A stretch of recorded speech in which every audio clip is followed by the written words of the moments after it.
Hello everyone, my name is Alicia Jackson, licensed professional counselor. Welcome to my channel. If you haven't checked out my videos, my goal of this channel is just to provide psychoeducation from a centered place. That is the goal. And today's video is talking about the importance of self-compassion. You hear people talk about it.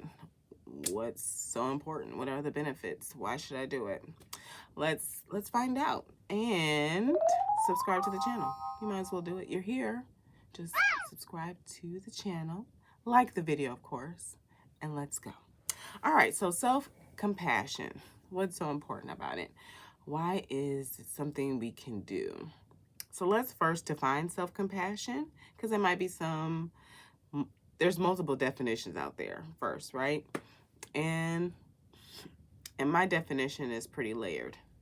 So there's that. But to me, what self-compassion is about is where you have a positive attitude towards yourself, where you allow yourself to be human.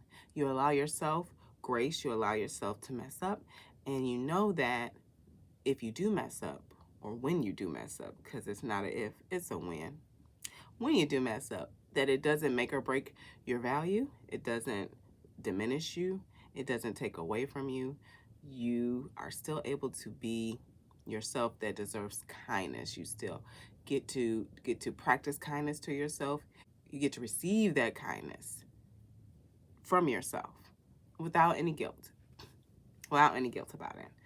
And so what makes self-compassion kind of challenging is that we do have, typically, all of us have a part of us that's pretty critical.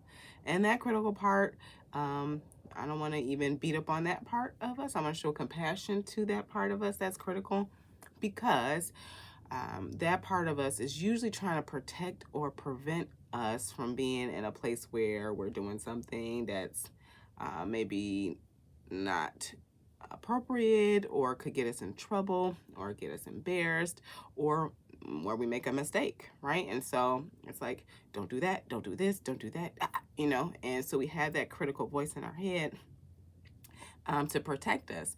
And so sometimes that critical part and the self-compassion part can be at an internal battle with each other. And it's like, hey guys, let's play nice.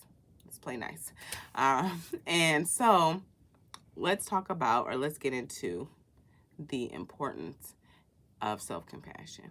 One, when we allow ourselves to have compassion towards ourselves, we can bring down those expectations a little bit. It kind of reducing those expectations that we have for ourselves kind of helps to reduce our anxiety, our stress level. It doesn't put so much pressure on ourselves to always have the right answer at the right time and know what to do in all areas that come up in our lives. Like, we get to say, oh, we're learning in this thing, and that's okay. And we could take things as they come. It also helps us to exercise our confidence muscle. Sometimes when we are being critical and we are not allowing ourselves to embrace compassion, the belief that's attached to that at times is that we mess up and we don't know what we're doing. And that is not the case. That's not the case. Oftentimes, we are more aware about what to do. We just don't trust ourselves to do it, or to do the right thing, or to learn from the mistake. We could do that. We can actually learn from the mistakes that we make. We can and apply that wisdom to our lives moving forward. And so when we practice that compassion to ourselves, we're giving ourselves that permission to say, hey, we messed up. What did we learn? Okay, we're good. All right, let's keep moving. Instead of saying, oh my God, I made a mistake. See, this is what happens. This is why we don't do this. This is what happens when we always do this. Look, and then it kind of gets in this stuck place where we're beating up on ourselves and not giving ourselves grace to do something else. Okay? It's important. Another reason why it's important is because it will also help improve our relationships with ourselves, which we were just talking about, but it also helps to improve our relationship with other people. So sometimes people can tell us that we've messed up, and it can make it hard for us to receive what they're saying, because there's a part of us that's defensive, right? It's a part of us that wants to defend our intentions, that maybe what their experience of us and our intentions don't match up. And if we accept what they're saying, then, oh no, here we go again, we're all bad. And that's not the case. We're not all bad. We just messed up, and that's okay.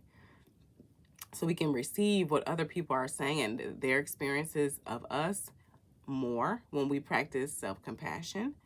And that will in turn help us to take accountability. The other person is receiving what we're saying. They feel heard, and the relationship can continue to grow and flourish because of that. So, some other benefits or that can be helpful when practicing self-compassion is that it can help to boost your motivation. It can help to boost your motivation because oftentimes being critical of ourselves stops us in our tracks. It freezes us. Have you ever heard someone say that you have analysis paralysis? This is when you are living in your head. You are just analyzing everything that you're doing. The next step that you make could be the wrong step. And so it's like, I'm just not going to do anything. I don't know what to do. I'm just going to do anything. I don't know what to do. And that doesn't really help you to be motivated to do anything, right? Because why would you do something? Because you believe that the next step you make is going to be the wrong one, or is going to result in a failure, or you looking like a failure. So just won't do it. Having self-compassion, you have more of a positive view of self, and you're able to say, all right, there's a possibility things will work out. There's a possibility that I can grow from this. I could grow from this experience. I will be able to learn more about myself. I'll be able to be a better version of myself, or apply the knowledge that I've used before and learn from my mistakes before in this situation.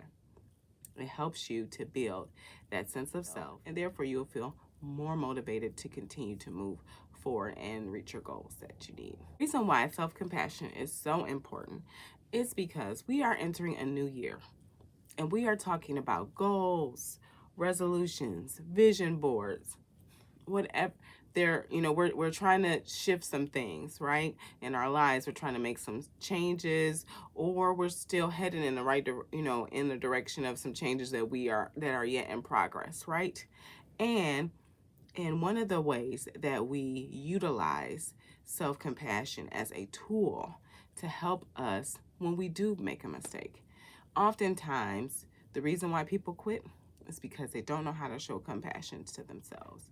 Oftentimes, the reason why people give up or don't follow through is because they don't believe that they have what it takes to reach the goals that they've set for themselves. And showing yourself compassion doesn't mean that you're letting yourself off the hook. It doesn't mean that you're feeling sorry for yourself. And it doesn't mean that you're just giving yourself an excuse to do something that you know you shouldn't do. It's just allowing yourself to say, hey, if I'm human, which means if I make a mistake, I don't have to feel bad. Perfection is paralysis. Perfection is paralysis. If you require yourself to be perfect, you'll never do anything.